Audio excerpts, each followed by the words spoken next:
So finally আমাদের 25th-এর যে trip, মানে ট্রিপ না ট্যুর বলা যায়, সেটা এখন স্টার্ট। চলো রাস্তায় বেরোলাম, কোথায় যাচ্ছি না যাচ্ছি সবই শেয়ার করব। আর এই যে দুজনে বসে আছে আমাদের মিনি স্যান্টাস অফ সি, দুজন সান্টিজ। হাই বলে দাও। তো চলো কোথায় যাচ্ছি সেটা সেখানে গিয়ে তোমাদের সাথে দেখা হচ্ছে, কারণ আমরাও প্রায় দিশা হারা হয়ে বেরিয়েছি। তো কোথায় যাব সেটা আমরা মনে হয় নিজেও জানি না, তো দেখা যাক। প্রাইমারি ভাবে 25 ডিসেম্বর পালন হয় যীশু খ্রিস্টের জন্মোৎসব উপলক্ষে। এটি মূলত খ্রিস্টান ধর্মের অবলম্বী যারা তাদের জন্য একটা বিরাট মহোৎসব। বাট আফটার অল আমরা কিন্তু বাঙালি, তাই আমরা কিন্তু সব সম্প্রদায় কালচারকেই আপন করে পালন করতে ভালোবাসি। তাই এই ক্রিসমাসের দিনটাও সমানভাবে তাদের সাথে তাহলে তাল মিলিয়ে কিন্তু উপভোগ করি। তার জন্য আমরাও বেরিয়ে পড়েছিলাম একটু ঘুরতে।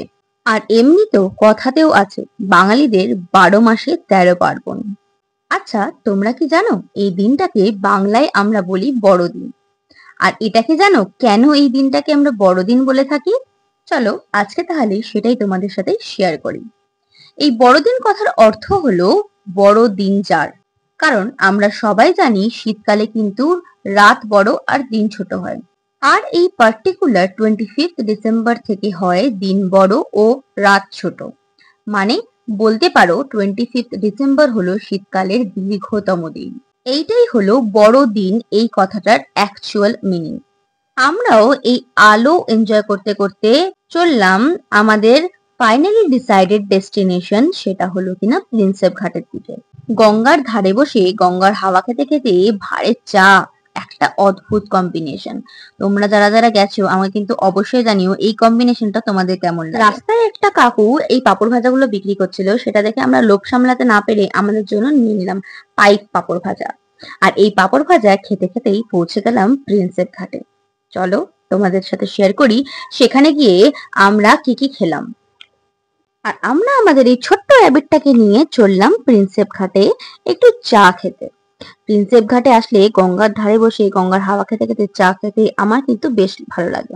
যেহেতু প্রিন্সেপ ঘাটের ডিস্টেন্সটা অনেকটাই বেশি আমাদের বাড়ির থেকে, তাই যদিও বা এখন একটু কমই যাওয়া হয়, কিন্তু আমরা হাল ছাড়িনি, আমরা কিন্তু প্রায় যাই। আর দেখতে পাচ্ছ কি সুন্দরভাবে সান্টা ক্লজের টুপি দিয়ে পুরো প্রিন্সেপ ঘাটটাকে সাজানো হয়। এইখানে ভিড় ব্যাপারটা কিন্তু একটু কমই ছিল, তাই দেখে বেশ ভালোই লাগলো। আর যখনই যাই আমরা এই দোকান থেকে অবশ্যই করে চা নিই।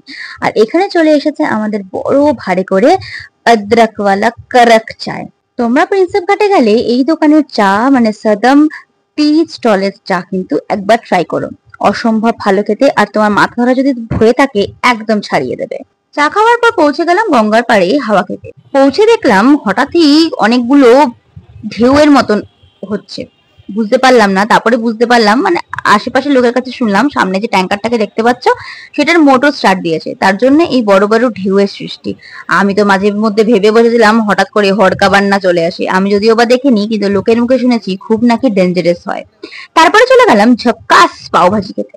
আরে না না, দোকানটার নাম ছিল ঝক্কাস বোম্বে, সেখান থেকেই আমরা নিয়ে নিয়েছিলাম আমাদের জন্য পাওভাজি। পাওভাজিটা দেখতে হেভি ডিলিশিয়াস লাগছে, আর বাটারটা কিন্তু আমুল বাটারে ছিল। আমি চুপটি করে একটু গিয়ে টুক করে নজর দিয়ে চলে এসেছিলাম। পাওভাজিটা দেখেই আমার তো লালা চাহা লাপলাপো।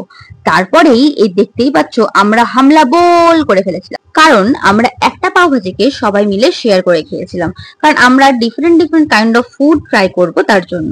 সেই মুহূর্তে আমার একদমই ইচ্ছা ছিল না, আমার কেন আমাদের বলাটাই ভালো, একদমই ইচ্ছা ছিল না যে আমরা বাড়ি ফিরে আসবো তখনই। তাই ভাবলাম কোথায় যাব, আর আমরা তখন বললাম কি চলো পাটুলি যাওয়া যায়। সেইখানে গিয়ে বুঝতে পারলাম বিশাল ভিড়। এখানে দেখতেই পাচ্ছ মানে জাস্ট কালো পিঁপড়ের মতো লোকজন দেখা যাচ্ছে। বাট এত দূর এসছি এমনি ফিরে যাব বলো? তার জন্য ভাবলাম চলো যাওয়াই যাক, একটা রিস্ক নিয়ে দেখাই যাক। আর সুন্দর করে সাজিয়েও ছিল, আর সেদিনকে কিন্তু একটা অনুষ্ঠানও হয়েছিল। তার জন্য আমরা আর 7-5 না ভেবে পৌঁছে গেলাম পাটুলি। আর পাটুলি কিন্তু এখন অনেকটাই এক্সটেন্ড হয়ে গেছে, প্রায় ব্রিজ অব্দি। পাটুলি যে ব্রিজটা আছে তার ব্রিজ অব্দি। তো এই কাউন্টারগুলো এখনো ওপেন হয়নি, তবে খুব শিগগিরই ওপেন হবে। আর ওপেন হলে আমি অবশ্যই যাব আর তোমাদের সাথেও ফুলটাই শেয়ার করব। তো চলো আপাতত পাটুলির মেন দিকে অগ্রসর হওয়া যাক, কারণ আমাদের পার্কিংটা অনেকটাই দূর হয়েছিল। দেখতেই পাচ্ছ আমরা গাড়িটা পার্ক করেছিলাম এই ব্রিজের এখানে, আর পাটুলিটা প্রায় এখান থেকে 2 থেকে 3 মিনিটের হাঁটা পথ। এন্ড ফাইনালি আমরা পৌঁছে গেলাম পাটুলিতে। পাটুলিতে একদম জমজমাট ভিড় ছিল। তখন বাজছিল রাত 12টা, কিন্তু তখনও ভিড় কিন্তু এক ফোঁটাও কমেনি।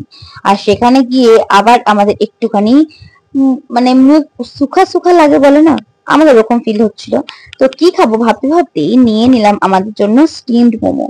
আর এটা কিন্তু লাস্ট প্লেট ছিল, এটা যদি না পেতাম হয়তো আজ সেদিনকে আমাদের মোমোই খাওয়া হতো না। মোমোর পরই খেয়ে নিয়েছিলাম শাওয়ারমা রোল, কারণ মামদির খুব ইচ্ছা ছিল যে একটা শাওয়ারমা রোল খাবে, তার জন্য। আর কিন্তু শাওয়ারমা রোলটা খুব একটা ভালো খেতে ছিল না, আর দুটোই কিন্তু একই কাউন্টার থেকে অর্ডার করেছিলাম আমরা। যাই হোক, এইসব খাওয়া দাওয়ার পর খাবার হজম করার জন্য আমরা একটু ভাবলাম পাটুলিতে একটু হাঁটাহাঁটি করা যাক। পাটুলিতে হাঁটাহাঁটি করার পর একটুখানি হজম হচ্ছে কি না হচ্ছে সেটা তো আলাদা ব্যাপার, কিন্তু সাজিয়েছিল বেশ দারুণ, আমার তো বেশ পছন্দ হচ্ছে। আর বাড়ি ফিরে ডিনার করলাম এই রুমালি রুটিওয়ালা রোল দিয়ে। এখনকার মতো টাটা। আর ভিডিওটা ভালো লেগে থাকলে অবশ্যই লাইক, শেয়ার, সাবস্ক্রাইব।